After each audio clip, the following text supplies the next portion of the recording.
Salam sejahtera dan salam berhormat kepada pensyarah kami yang berbahagia, iaitu Puan Daya Asmah dan kepada rakan-rakan sekalian. Saya, Servis Terjamin, memegang nombor matriks 76937. Peranan saya sepanjang menjalankan perniagaan ini adalah memastikan proses perniagaan berjalan dengan lancar, menjalankan komunikasi yang berkesan antara ahli gembulan, dan memastikan modal yang digunakan adalah mencukupi dan perniagaan beroleh keuntungan. Hello, nama saya Siti Aisyah binti Taib, nombor matrik 76793, memegang jawatan sebagai pengurus pentadbiran dalam perniagaan The Sambalados. Assalamualaikum, hai. Saya Muhammad Iman bin Ibrahim, memegang nombor matrik 75798. Saya merupakan pengurus kewangan dalam perniagaan The Sambalados. Assalamualaikum and hi. Nama saya Muhammad Faris Izzat bin Muhammad Arifin, nombor matrik 75795. Nama saya Abdul Qayyum bin Rahizat. Nombor matrik saya ialah 77474 dan saya memegang jawatan sebagai pengurus perkhidmatan dan operasi. Kami menjual dua jenis menu nasi lalapan, iaitu yang pertama nasi lalapan ayam paha dan yang kedua ialah nasi lalapan ayam sayap, iaitu kami memberi namanya ialah nasi lalapan ayam bajet. Nasi lalapan ayam paha yang mengandungi ayam paha, tempe, tahu, ulam-ulaman, sayur-sayuran dan sambal dan juga nasi, berharga RM10 sahaja. Nasi lalapan bajet pula berharga hanya RM5 sahaja. Yang lauknya ialah bahagian sayap ayam, ulam-ulaman, tempe, tahu dan juga sambal. Kami juga menawarkan perkhidmatan penghantaran makanan cash on delivery bagi pelanggan yang ingin memesan makanan daripada kami dari rumah ataupun di tempat kerja.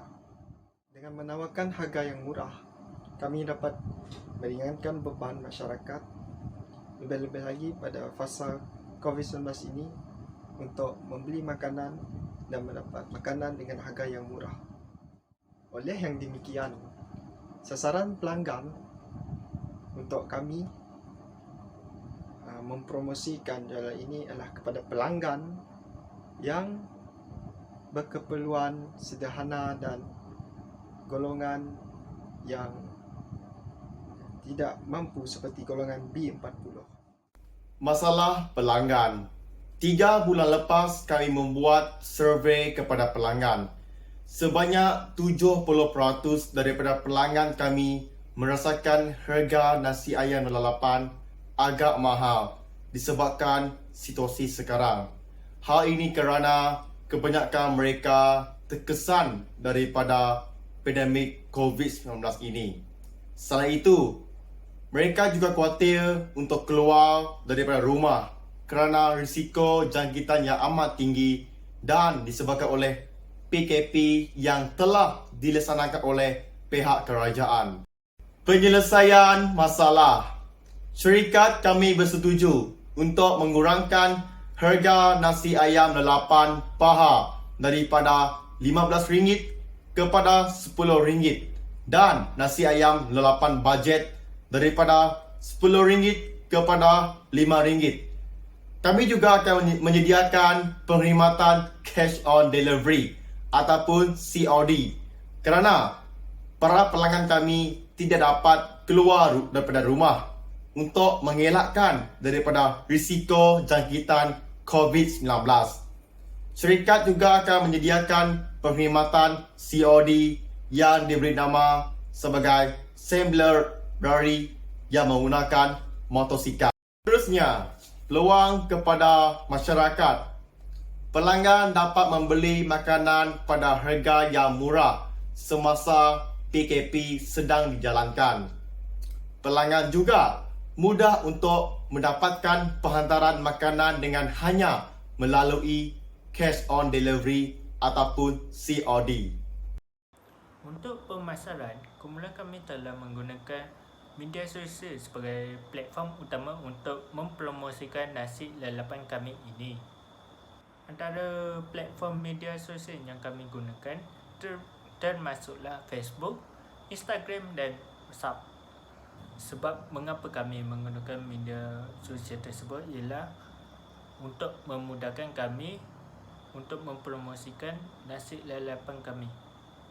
Sebab kami menggunakan aplikasi WhatsApp untuk memudahkan kami mempromosikan nasi lalapan kami kepada rakan-rakan kami.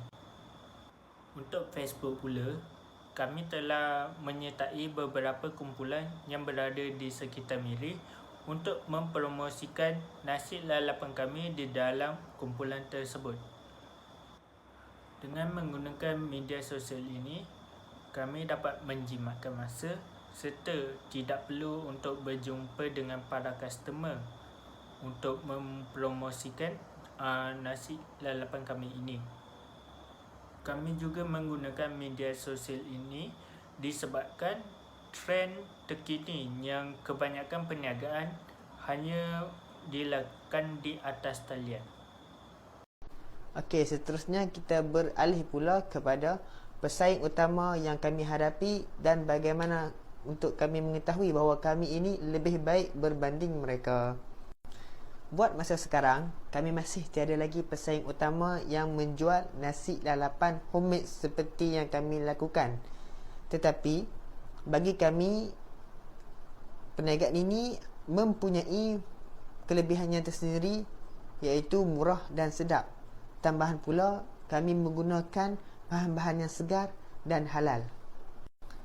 Kami juga menyediakan tempahan dahulu sebelum kami menyediakannya serta menghantarnya ke lokasi tempahan. Baiklah, seterusnya saya ingin membentangkan tentang Business Model Canvas, BMC.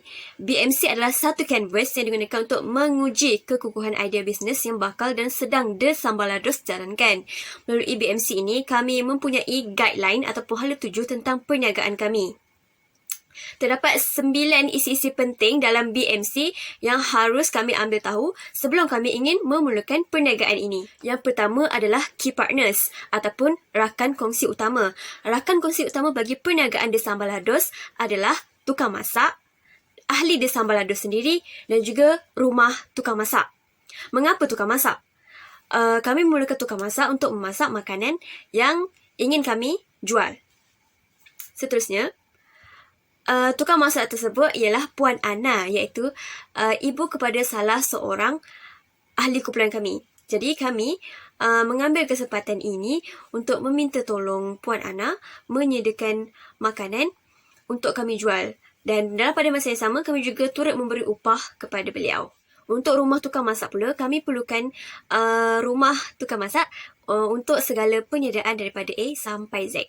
Jadi, kami anggap itu sebagai rakan kongsi utama kami sebab tanpa rumah dan juga tukang masak dan juga modal daripada ahli Desambalados, perniagaan ini mungkin tidak dapat dijalankan. Yang kedua ialah key activities, aktiviti utama. Untuk perniagaan Desambalados, aktiviti utama kami adalah menjual nasi lalapan ayam peha dan juga nasi lalapan ayam bajet. Kami juga turut menyediakan perkhidmatan COD. Untuk COD ini, kami mengenakan charge kerana saudara Koyum menggunakan motosikal beliau sendiri dan juga minyak beliau sendiri. Jadi, di situ keuntungan COD akan diperoleh oleh saudara Koyum, tidak termasuk dalam keuntungan bersih kami. Yang ketiga adalah key resources, sumber utama. Sumber utama kami untuk mendapatkan bahan mentah adalah di pasar raya yang berdekatan dengan rumah tukang masak, iaitu Puan Ana. Bagi mendapatkan bahan mentah seperti peha ayam, kepak dan sebagainya, kami akan membeli di Boulevard Trading Sdn Bhd, Ahong's Grocer dan Imat Riam. Begitu juga dengan pembungkusan plastik dan sebagainya. Manakala untuk bahan-bahan seperti sayur-sayuran, bahan-bahan basah, kami beli di Pasar Pagi. Dan pada masa yang sama, kami berusaha sehabis mungkin untuk mendapatkan bahan-bahan mentah ini pada harga yang murah. Yang keempat pula, value propositions, cadangan nilai. Desambalados berusaha untuk menawarkan harga nasi lalapan pada harga yang terendah walaupun kami mungkin akan mengalami kerugian sebab Objektif utama kami untuk menjalankan perniagaan ini adalah untuk mengurangkan beban kewangan kepada masyarakat sekitar Miri yang terkesan disebabkan oleh PKP. Seterusnya, cadangan nilai kami adalah kami mementingkan kualiti daripada kuantiti, di mana kami memastikan bahan-bahan mentah yang digunakan macam kepak ayam, peha ayam itu adalah bahan-bahan yang segar dan juga tiada cacat cela dan belum tamat tempoh. Baiklah, yang kelima, customer relationships, hubungan dengan pelanggan. Perniagaan The Sambalados sentiasa memastikan penghantaran makanan COD oleh saudara Koyum adalah cepat dan makanan tersebut diharapkan masih panas. Dan memang kebanyakannya masih lagi panas, masih lagi boleh dimakan oleh pelanggan, dan pelanggan kebanyakannya menikmati nasi lalapan yang kami sediakan. Kadang-kadang kepada pelanggan setia yang selalu membeli pada hari-hari tertentu. Pada hari Isnin je mesti dibeli, hari Isnin je mesti dibeli. Selalunya Koyum akan beri COD percuma kepada mereka. Yang keenam, customer segments. Segmen pelanggan. Kami menyasarkan pelanggan daripada masyarakat sekitar Taman Perumahan Kampung Lopeng Tengah Miri kerana jaranglah untuk ada perniagaan makanan di kawasan tersebut. Bagi pelanggan yang berada di jauh sikit kawasan Kampung Lopeng Tengah ni, kami turut memberi alamat rumah tukang masak. Seandainya mereka ingin merasa nasi lalapan, mereka boleh terus saja ke lokasi tersebut dan membuat pesanan. Ketujuh adalah channels, saluran. Segala promosi bagi perniagaan kami lakukan di laman sosial seperti Instagram dan Facebook. Itu adalah yang paling utama sekali. Kami juga turut mempromosikan di WhatsApp, di personal WhatsApp masing-masing. Walaupun ada ahli kumpulan kami yang daripada Johor, daripada Kedah, tapi mungkin rezeki kami ada kenalan-kenalan yang berada di Miri yang nak makan nasi lalapan. Mungkin mereka terdetik untuk order daripada kami, siapa tahu. Jadi kami juga berkongsi poster nasi lalapan tu kepada semua orang yang ada di kenalan WhatsApp kami. Yang ke-8 adalah cost structure, struktur kos. Bagi kos yang perlu ditanggung oleh perniagaan The Sambalados adalah kos bahan mentah dan juga bahan kering serta kos upah. Untuk kos-kos lain tiada. Untuk modal, kami semua, kelima-lima kami telah, setiap seorang daripada kami memberi RM40 untuk memulakan perniagaan ini. Jadi total semuanya adalah sebanyak 200. Dan yang terakhir sekali adalah revenue streams, aliran hasil. Hasil jualan nasi lalapan perniagaan The Sambalados selalunya daripada WhatsApp, kenalan rapat dan juga kabar mulut ke mulut. Selain itu, pelanggan tetap juga membantu untuk menambahkan hasil jualan kami sekiranya kami tidak mempunyai pelanggan langsung. Pelanggan tetap ni selalunya dia order setiap hari Isnin ataupun setiap hari Ahad, macam tu. Baiklah, sebagai kesimpulannya, bisnes model canvas ni sangat penting untuk mereka yang baru ingin memulakan perniagaan. Sebagai guideline ataupun hala tuju, apa yang perlu mereka buat, apa yang perlu mereka ambil tahu, apa yang dan sebagainya lah. Sebab kalau tak ada guideline yang macam BMC ni, perniagaan tu macam tak tahu hala tujunya ke mana. Siapakah segmen pelanggannya, apa yang mereka sasarkan, apa nilai yang ada pada perniagaan tersebut. Jadi BMC ni memang sangat-sangat penting untuk dibuat terlebih dahulu oleh sesebuah jawatan kuasa perniagaan tu sebelum mereka meneruskan ke langkah seterusnya, iaitu untuk mengeluarkan perkhidmatan ataupun perniagaan tersebut, produk yang mereka nak jual tu. Baiklah, yang terakhir adalah berkaitan dengan potensi The Sambalados untuk berkembang dari segi kewangan dan operasi. Dari segi operasi, The Sambalados ingin membuka sebuah gerai untuk menambahkan lagi bilangan pelanggan dalam masa yang terdekat. Sambalados juga ingin membuka gerai tersebut dalam masa 8 jam sehari untuk meningkatkan lagi masa daripada sebelum ini, iaitu hanya membuka pada waktu tengah hari sahaja. Dari segi operasi pula, The Sambalados ingin membuka sebuah gerai yang akan beroperasi selama 6 hari seminggu untuk meningkatkan lagi hasil jualan. Seterusnya, The Sambalados juga ingin membuka kedai tersebut dalam masa 8 jam sehari untuk meningkatkan lagi jumlah pelanggan berbanding beroperasi hanya sekadar waktu makan tengah hari sahaja. Itu saja daripada kami, kumpulan Desa Balados. Saya ingin berterima kasih kepada Madam Dayang Asmah yang telah membantu kami untuk meningkatkan perniagaan kami dan mendapat ilmu baru berkaitan dengan perniagaan. Terima kasih.